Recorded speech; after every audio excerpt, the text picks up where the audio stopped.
Bonjour tout le monde, moi c'est Ba Mustafa, je suis le coordonnateur de RASTIC. RASTIC, c'est l'association d'appui à la science, aux technologies de l'information et de la communication. Nous voilà ici à l'UK2 pour célébrer la 7e édition du concours ASTIC GIDAS. Cette édition GIDAS 2023 est partie par une présélection de 50 établissements répartis dans les 46 départements. À l'issue de cette tournée, nous en avons pu sélectionner 25 établissements qui respectent la répartition, c'est-à-dire au moins un département représente la région. Et durant cette préparation, la tournée, nous avons pu sillonner l'ensemble de ces départements à travers ces lycées jusqu'au fin fond, jusqu'à Saraya, Salemata, on est parti à Matam, tous ces lieux ont été visités. Et maintenant, nous sommes là à préparer ce concours qui a débuté depuis hier. Et nous préparons aussi la dernière journée d'aujourd'hui. Je rappelle que dans ce processus d'organisation, il y a ce qu'on appelle la phase préparatoire qui permet aux apprenants de se familiariser sur des outils, c'est-à-dire des outils mathématiques, des logiciels de mathématiques, de chimie, d'être formés sur le codage, d'être formés sur les réseaux informatiques, et d'être initié à l'apprentissage à distance via notre plateforme et à la recherche aussi scientifique pour préparer ces apprenants à cette évaluation avec nos partenaires comme la Sonata Academy. Et nous avons pu faire cette tournée et tous ces apprenants ont bénéficié non seulement d'une formation en présentiel, mais d'un accompagnement en ligne par rapport à notre plateforme pour vous montrer comment la formation est mise en avant dans ce concours. Et nous sommes là pour la restitution en fait, voilà, à travers les évaluations, que ce soit au labo, en pratique, que ce soit en numérique et en présentage thème. Et vraiment, nous avons vu une nette amélioration par rapport aux éditions passées, ce qui montre que vraiment ce modèle de formation, c'est cette approche qui fait la promotion des STEM et du numérique à travers ces lycées, à travers ces clubs scientifiques, montre des fruits, vu la qualité des résultats, vu la qualité des présentations, vu la qualité du travail, surtout d'hier qu'on a vu à travers les épreuves que les camarades, les élèves, les participants ont pu fournir. Nous voyons vraiment que c'est un modèle qui peut être dupliqué un peu partout, hein, et qui peut faire tache d'huile, surtout dans le système éducatif qui est l'un de nos objectifs principaux. Comment faire pour que l'enseignement des sciences soit plus dynamique et que l'inclusion sociale soit effectivement une réalité à travers les STEM et le numérique. Bonjour, je me nomme Mariama Seye Diallo, élève en première S et membre du club scientifique et environnement du lycée Ibou Diallo de Sédhiou. C'est un grand plaisir pour moi aujourd'hui de faire partie de cette journée d'animation scientifique. Je remercie tout d'abord le groupe ASTIC de nous avoir invités à ce concours. On a vraiment aimé de faire partie de ce concours. C'est d'abord important de savoir l'importance des énergies fossiles dans notre pays, de savoir les conséquences qu'ils peuvent causer et aussi les avantages qu'ils peuvent apporter à notre pays. Grâce à cette journée, on a pu comprendre beaucoup de choses sur ce thème. On a compris les avantages, on a compris les inconvénients que ça peut apporter. Et nous sommes très heureux d'avoir participé à ce concours. Merci. Il y a quelque chose d'autre qui m'a plu aussi à l'ASTIC parce que l'ASTIC nous a permis de découvrir un autre univers, celui de la pratique. Parce que nous, dans nos écoles, parfois, on n'a pas cette chance de pouvoir faire chaque jour de la pratique. Et là, nous avons eu à découvrir des outils vraiment qui sont innovants et nous avons eu à faire des expériences dont on nous avait théorisé à l'école. Et c'était vraiment agréable de pouvoir les faire. Je me suis senti moi comme un scientifique et on a eu le matériel tout à disposition avec les Erlenmeyer, les tubes à essai et aussi les fioles. Aussi, nous avons eu des pipettes graduées et tout ça. Donc, c'était vraiment un univers nouveau pour moi et c'était formidable de le découvrir. Et l'expérience aussi nous a procuré beaucoup de joie. On a eu à apprendre. L'année dernière, j'ai eu à participer à ASTIC. Cette année, je suis revenue parce que je voulais coûte que coûte prendre ma revanche. J'ai terminé deuxième l'année dernière et ça m'a fait très mal. J'en ai même pleuré. Cette année, je suis accompagnée de ma camarade. Déjà, c'est une expérience à deux. Je me dis que avec les histoires de binôme là, même si je me loupe, au moins elle ne va pas se louper et tout. Donc c'est d'abord une expérience, mais aussi c'est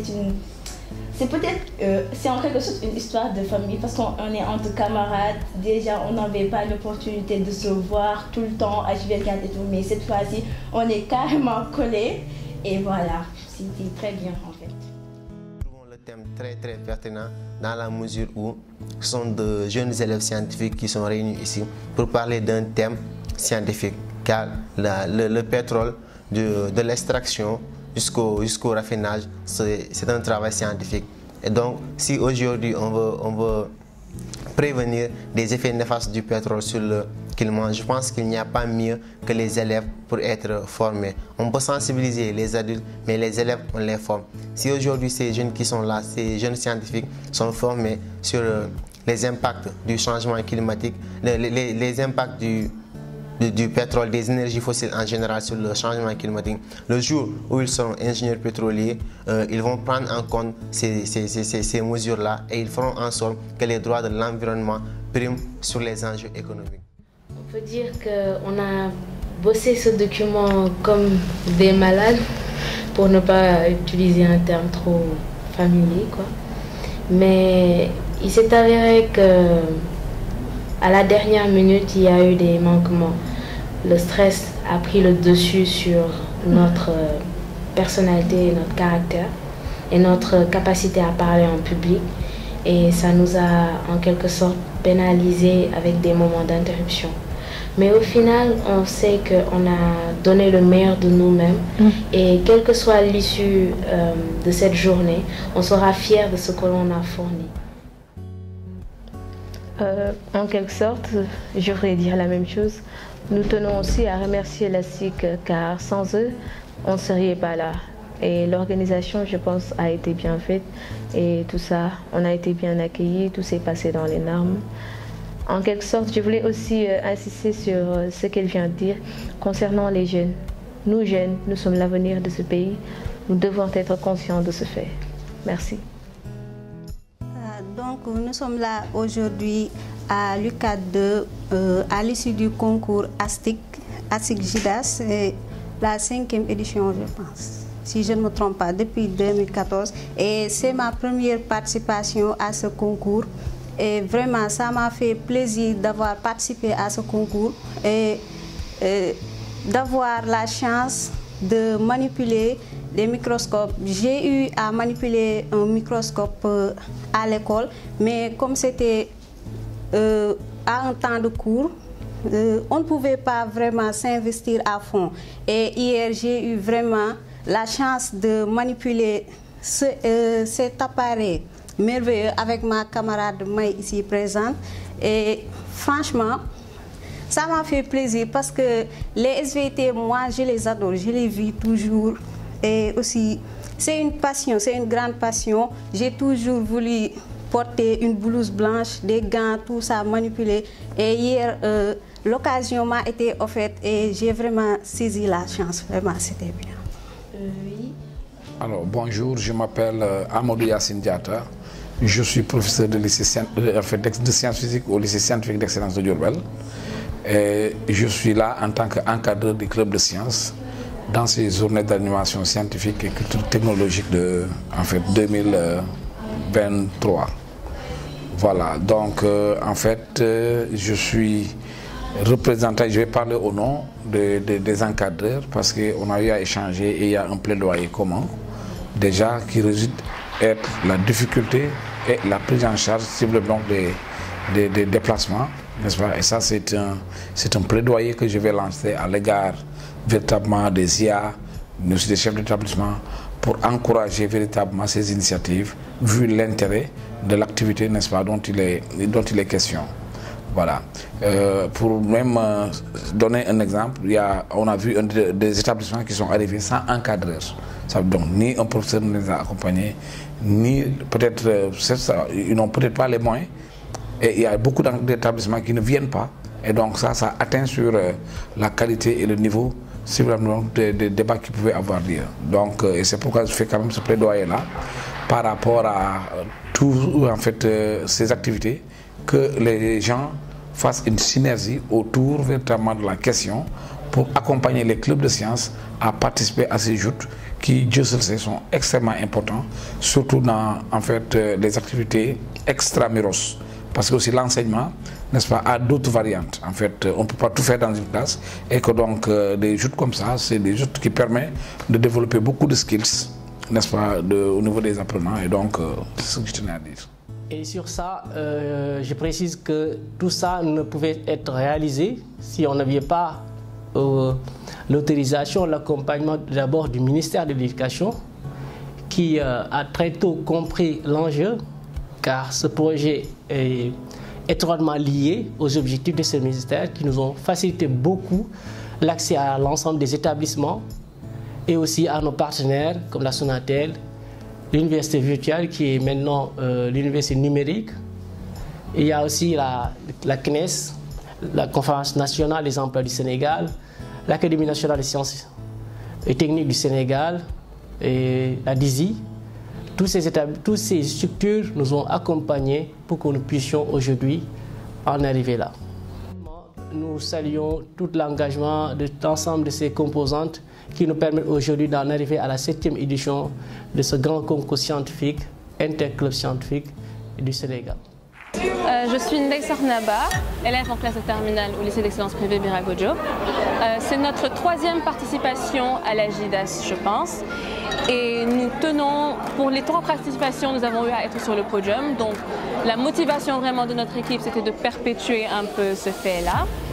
Les difficultés qu'on a rencontrées par rapport à la JIDAS, c'est surtout le fait de... Parce que beaucoup de nos élèves participaient aussi au concours général ou à d'autres concours.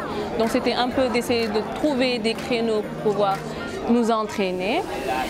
C'était ça la difficulté principale de la JIDAS. Et aussi il y avait certains retards par rapport aux formations, mais ça c'était pas de la faute d'Astix, il y avait des perturbations politiques. Donc c'est une très belle initiative, ça pousse les gens vraiment à manipuler le numérique, à aller vers les métiers du numérique, à encore plus aimer les sciences parce que les gens ont tendance à plus aimer quelque chose s'ils ont la capacité de pratiquer ça. Donc je trouve que voilà, c'est une très bonne initiative.